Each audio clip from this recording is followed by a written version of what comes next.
What are some NSFW history facts that don't get taught in school? John F. Kennedy took the virginity of his 19-year-old intern and had her give another guy a BJ poolside.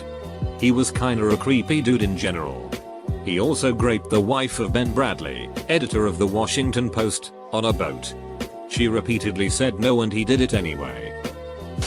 If you look up Edward Russell in history books or even Wikipedia, you learn about his military service, including Admiral of the Royal Fleet for some famous battles. What they don't teach is that he threw a party so epic it's still being talked about 300 years later.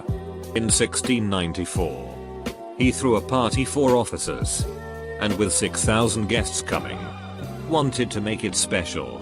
So, he made the world's largest cocktail, drained the garden fountain and used that as a giant punch bowl with hundreds of gallons of liquor, over a half-ton of sugar, thousands of lemons, etc. He hired bartenders to paddle around in boats, scoop it up, and serve it to attendees.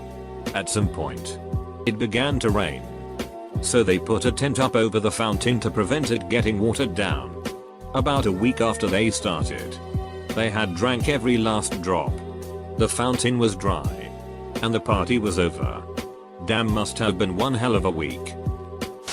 Powdered wigs were invented to cover up head sores caused by syphilis. Syphilis also eventually destroys your nose, which is wild to me. Writing frequently refers to how prominent a person's nose is while expounding on their moral character. Essentially, this guy's super great. He doesn't even have syphilis.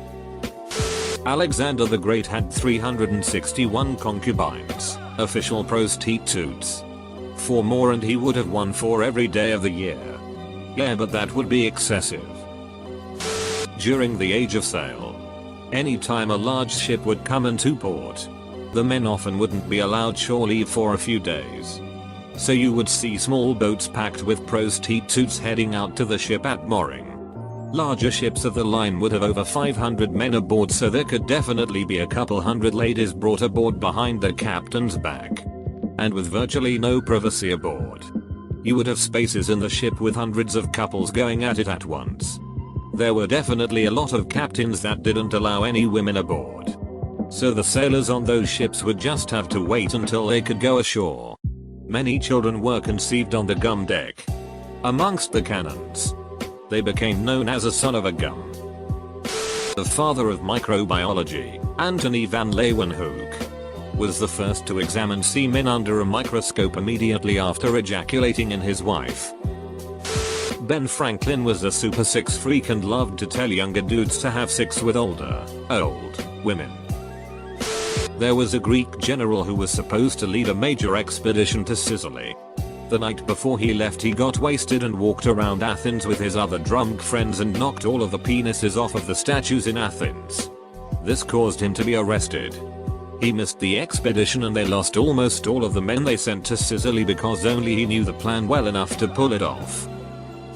Catherine the Great had a parlor room filled with explicit, erotic furniture she commissioned personally. We're talking BJs carved into chairs, an end table where giant big digs torrential cumshots were holding up a marble countertop, a woman getting eaten out by a demon on a throne. Homegirl had taste. She was German and yet she ruled Russia. French President Félix Faure went out via death by BJ from a mistress. Edit. Fixed spelling. If you die while nutting, you are both coming and going. Anne Frank's diary talked a lot about masturbation, but most of it was edited out. Here is an excerpt of such a part of the diary. I didn't realize there was a second set of labia on the inside, since you couldn't see them. What's even funnier is that I thought urine came out of the clitoris when you were standing up. All you see from the front is hair. Between your legs there are 2 soft, cushiony things, also covered with hair, which press together when you are standing, so you can't see what's inside. They separate when you sit down and they are very red and quite fleshy on the inside. In the upper part, between the outer labia, there's a fold of skin that, on second thought, looks like a kind of blister. That's the clitoris. Roman brothels had pictures of the prostitutes' specialties above the door to their room. Will hold you while you cry. President Lyndon Johnson was obsessed with his big dig and loved to show it to people. He called it Jumbo. So President Johnson liked to show people the President's Johnson. The German army was given methamphetamines during their invasion of France, Belgium, Netherlands in 1940. This was the other part of Blitzkrieg that isn't really talked about. For the first 3 days the German army advanced without rest. No stopping or sleeping for 3 days straight. If you got tired they just gave you more meth. The drug may have also played a role in why the Panzer divisions refused to stop even after being ordered to several times by high command. They only finally stopped advancing when Hitler personally ordered the halt. TLDR, an army of methed up Nazis took down the largest army in Europe in a few weeks. Edit, Netflix has a good documentary series on it now. The first person who was sentenced to the electric chair died horribly. Someone forgot to wet an essential part of the machine and he ended up with bubbling skin, melting eyes and a foaming mouth among other things. The amount of electricity was so strong that he began to convulse violently. So much so that he weakened straps. He twitched so erratically that his index finger dug through the palm of his hand. The entire room smelled of burning flesh. And the stench even permeated some clothes. Many people who came to see had fainted during the execution. But do you know what's even more horrible? They heard him wheezing after they turned the electricity off. Edit, thanks for the gold. Cleopatra was nicknamed Regina Meretrix, the queen of the whores. High class whores though. Not slum prostitutes. There is a distinction in Latin. At the Battle of Agincourt most of the English archers fought pantsless because they had serious diarrhea and were literally sheeting themselves as they fought. They won too. Is that really a win though? Archaeologists find lots of poop. And lots of dildos. How is the poop not completely broken down? It's good sheet. Jenny Wade was a prostitute and a madam. She wasn't a kind and generous soul who was treating the wounded from both sides of the Battle of Gettysburg. She was offering her services to both sides. When you take the bus tour with recorded audio, the storyteller narrating the tour is supposed an old timer reflecting on the battle.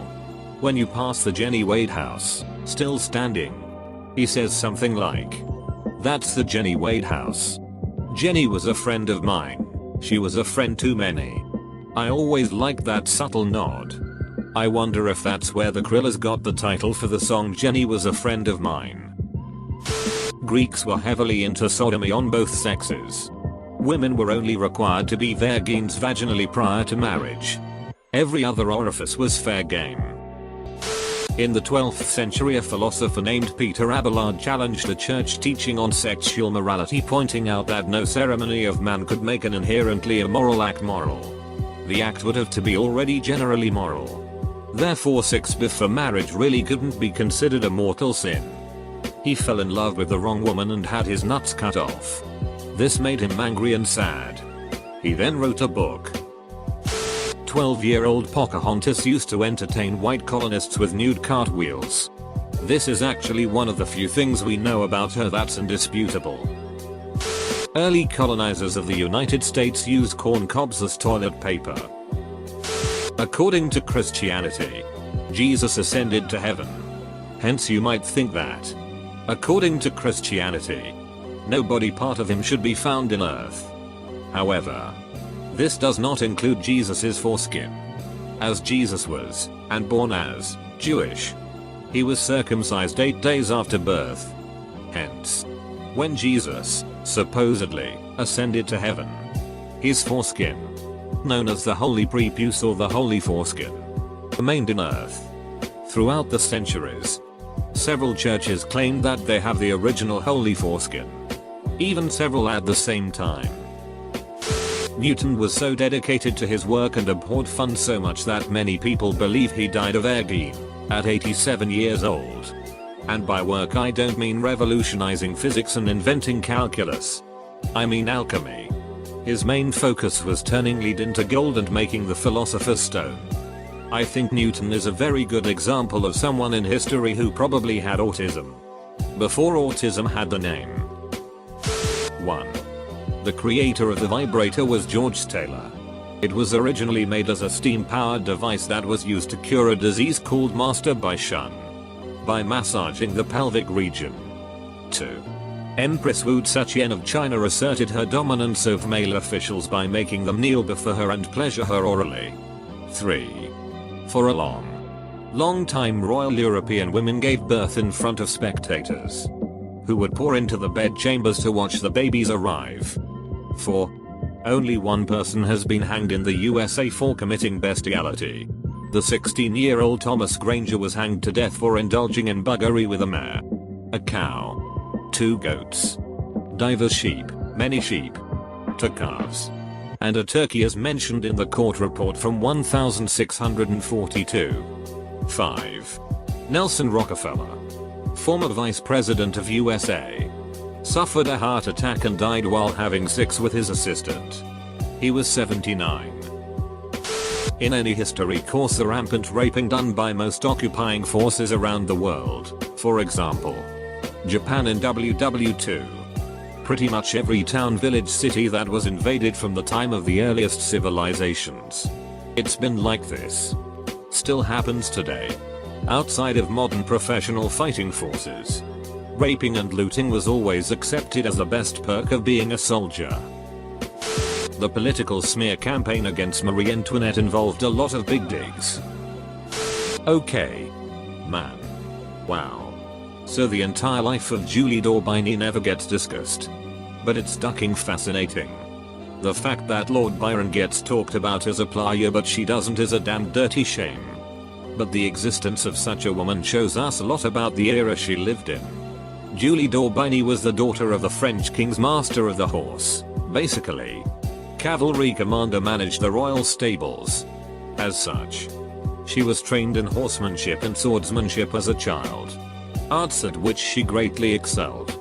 After she got caught canoodling with a minor and other courtier, her dad married her off to some older minor noble, hoping that would quell the scandal.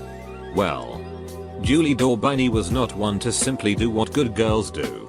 So, finding marriage with a somewhat nobody kind of dull, she ran off with her boyfriend. They toured France, going from inn to inn, doing singing and exhibition sword fighting shows, riding on horseback to go from place to place. Well, eventually Julie got bored of her man, so she ran off with her girlfriend, the daughter of a nobleman. Now, when he did find out about the affair, this nobleman did what you do with disgraced daughters at the time, shipped her out to a convent and tried to make her forgotten. That is when Julie took matters into her own hands and joined the convent to have hot, illicit, sexy les non sex. They left the convent by the only logical route, burning the place down and faking their own death. This, understandably, freaked the lover out a bit, who ran back to her family. The dad had Julie condemned in absentia for kidnapping. Now, remember how I said Julie used to tour France singing? Well, this comes in handy for her now, because Louis XI, King of France, decides to pardon her and offer her a career at the opera. She'd continue her canoodling ways, having many lovers, both men and women. One evening, she even got in 2-3 duels against noblemen whose wives she had seduced. And even though they attacked her simultaneously, she defeated them all. She died of unknown reasons at age 33. Her gravesite is, to this day, unknown. A life like this, so scandalous, seems unlikely, but is very much the product of the era. The French king of the time was trying to separate himself from church influence. So to have a lady whose lifestyle was so controversial and unacceptable to religious institutions is basically proof that the king was willing to overlook such things if a performer of good caliber could help promote the prestige of his court. Pretty damn cool. And overall a hilarious tale. Napoleon would ask that his wife, Josephine, not bathe for several days when he knew he would be coming home. My man's liked a stinky lady. Capital D. João VI, former king of Portugal, had a royal masturbator. Ah yes, the hand of the king. Ancient Greece society was all about butt sex. It gets glossed over or referred to in a passing and vague way. In fact, part of the curriculum of well-off kids, from fancy Athenians to tough Spartans, was being poked from behind by your teacher tutor. Child grooming was more or less systemic, a necessary step in life for most men. So listen, my interest here being purely academic, but Mal needs a lot of prep. Even diet if you do it regularly. But Greeks had no modern condoms, pouches or pills for digestion issues. So how exactly did this work out? Queen Victoria instituted a system of certifying prostitutes as syphilis-free.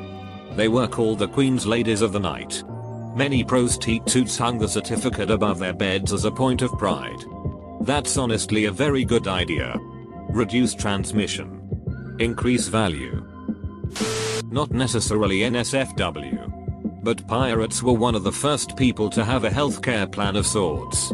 If you lost an appendage, there was a predetermined pay for everything that was lost or maimed.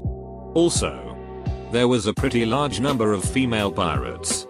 For a time when women had little to no value in the workplace, they more or less had equal treatment and pay to other pirates. The loss of a limb payment is depicted in the Errol Flynn movie Captain Blood. The one-legged pirate receiving the GB Gold is played by my grandfather. His leg was machine gunned off on the 11th of November 1918. Moved the family to Hollywood and was an extra for many years.